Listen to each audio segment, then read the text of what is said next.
Hello viewers, আজকে আমরা আলোচনা করব ইংরেজি গ্রামারের 10টি রুলস নিয়ে, যেগুলো BCS, bank job and admission টেস্টে প্রায় এসে থাকে। ইন স্পাইট অফ, ডেসপাইট, সত্ত্বেও বোঝাতে ব্যবহৃত হয়। Example, in spite of being a police officer, comma, mister Yunus is honest. আমি আবারও বলছি, in spite of being a police officer mister Yunus is honest, সত্ত্বেও বোঝাতে ইন স্পাইট অফ অথবা ডেসপাইট ব্যবহার করব। Rules 2, subject plus would, could or might plus ভার্বে base form বসবে। যেমন এই রুলসটা থেকে সবসময় প্রায় সময় বিভিন্ন পরীক্ষায় এসে থাকে। যেমন একটা উদাহরণের সাহায্যে আমি বিষয়টি বোঝানোর চেষ্টা করতেছি। Example, if I rode them they would response me soon. আমি আবার বলছি, if I rode them they would response me soon. তাহলে এখানে একটু খেয়াল করলে সবাই বুঝতে পারবেন যে সাবজেক্ট, হ্যাঁ, সাবজেক্টের পরে উড, কুড অর মাইক, তারপরে কি বসছে, ভার্বে বেস ফ্রম বসছে। যেমন দেখেন, they would response, base from.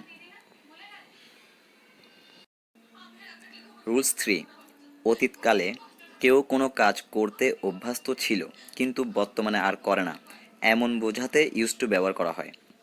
Use to plus ভার্বে বেস ফ্রম বসে। তবে বি ইউজ টু অথবা গেট ইউজ টু পরে ভার্বের সাথে আইএনজি বা জিরান বসে। আমি আবার বলছি, অতীতকালে কেউ কোনো কাজ করতে অভ্যস্ত ছিল কিন্তু বর্তমানে আর করে না, এমন বোঝাতে আমরা ইউজ টু ব্যবহার করব। ইউজ টু প্লাস ভার্বে বেস ফ্রম। তবে বি ইউজ টু অথবা গেট ইউজ টু পরে ভার্বের সাথে আইএনজি বসে। Example, when I was young I use to collect stamp. Example number 2, he is use to working hard. He is use to working hard. রুলসটি আরেকবার দেখবেন, অবশ্যই বিষয়টি বুঝতে পারবেন।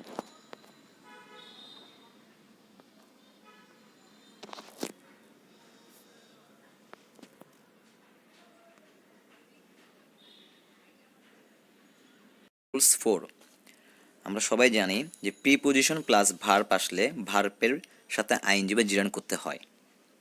প্রিপোজিশন প্লাস ভার্ব আসলে পরে ভার্বের সাথে আইএনজি করতে হয়। কয়েকটি উদাহরণ নিচে দেওয়া হলো। He is confident of getting a scholarship. He work instead of playing. The old man tired of walking. খেয়াল করবেন এখানে যে প্রিপোজিশনের পরে ভার্ব আসছে, পরের ভার্বের সাথে কী করা হয়েছে, আইএনজি যোগ করা হয়েছে, ঠিক আছে। Instead of playing, confident of getting, tired of walking. Rules 5, had better বরং ভালো অর্থে ব্যবহার করা হয় এবং এর পর ভার্বের বেস ফ্রম বসে। যদি বাক্যে দেন থাকে তাহলে হ্যাড বেটার না বসে উড রেতার বসে। আমি আরেকবার বলছি, হ্যাড বেটার বরং ভালো অর্থে ব্যবহার করা হয় এবং এরপর ভার্ব আসলে এর বেস ফ্রম বসে। যদি বাক্যে দেন থাকে তাহলে হ্যাড বেটার না বসে উড রেদার বসে। যেমন কয়েকটি উদাহরণ নিচে দেওয়া হলো। The boy said I dash strap then bag. A option হচ্ছে better, B would better, C rather, D would rather. তাহলে আমরা কোনটা ইউজ করবো, অবশ্যই D, would rather. Would rather use করব।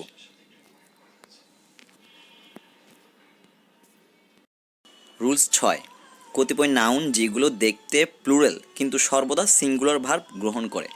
কতিপয় নাউন আছে যেগুলো দেখতে প্লুরাল কিন্তু সর্বদা সিঙ্গুলার ভার্ব গ্রহণ করে।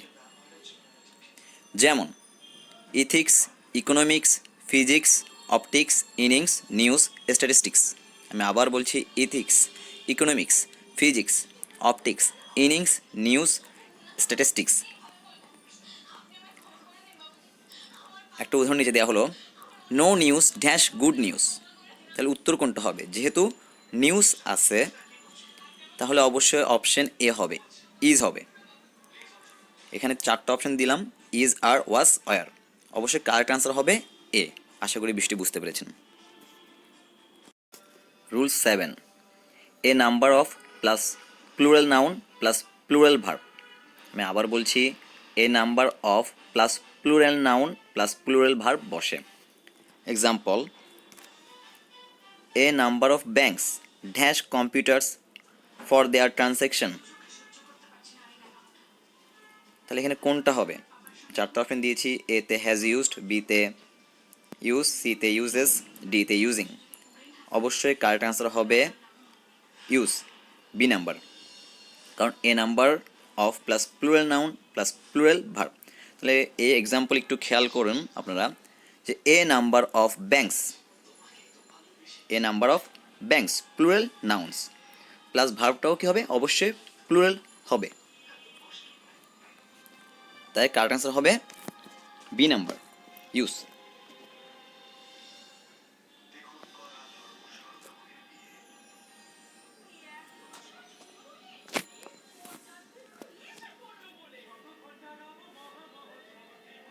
Rules number 8, the number of plus plural noun plus singular verb. একটু ভালো করে খেয়াল করবেন, দি নাম্বার অফ এর পরে প্লুরাল নাউন বসে, তারপরের অবশ্যই ভার্বটি সিঙ্গুলার হবে। যেমন, the number of students seeking admission. এখানে এ অপশন হচ্ছে have increased, B are increasing, C is increased, ডিতে আছে হ্যাজ ইনক্রিজড, হ্যাজ ইনক্রিজড। তাহলে সঠিক উত্তর হবে অবশ্যই ডি, হ্যাজ ইনক্রিজড। 9, দুয়ের মাঝে বোঝালে বিটুইন ব্যবহৃত হয়। দুয়ের মাঝে বোঝালে বিটউইন ব্যবহৃত হয়। যেমন, he divided the money dash, he divided the money dash the two children. Rules 10, to be verb plus subject pronoun বসে। ঠিক আছে, আমি আবার বলছি, টু বি ভার্বের পর সাবজেক্ট প্রোনাউন বসে। যেমন, it is not for you to take responsibility, it is rather I who am the guilty person in this matter.